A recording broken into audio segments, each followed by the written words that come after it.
সাহেব, মঞ্চে উপস্থিত আমার মুরব্বিয়ান এবং পত্র মাদ্রাসার ছাত্র এবং যুবক ভাইরা, আজকে এখানে আমরা সকলে জমায়েত হয়েছি এক দিনই সমাবেশ। আর যে দিনই সমাবেশটি আয়োজন করা হয়েছে এই মাদ্রাসা মহদ্দসুল উলুম এখানে প্রতিষ্ঠিত হওয়ার কারণে, আজকে সে মাদ্রাসা এখানে না থাকতো তবে এত বড় মসজিদ বা দিনই সমাবেশ এখানে হওয়ার কথা নয়। তাই আমি প্রথমেই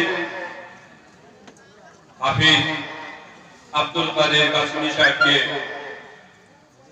ধন্যবাদ জানাচ্ছি এই জন্য উনার প্রচেষ্টায় এবং অক্লান্ত পরিশ্রমের মধ্যে যেখানে মাদ্রাসা প্রতিষ্ঠা করে আজ অবধি 19তম বার্ষিকী এখানে আয়োজন করতে যাচ্ছে।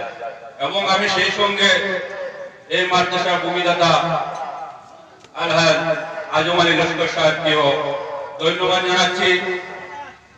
উনি মাদ্রাসার জন্য ভূমি দান করেছেন এবং আমি এই এলাকার সকল মুরব্বিয়ান এবং যুবক ভাইদের অনুরোধ জানাচ্ছি যারা এই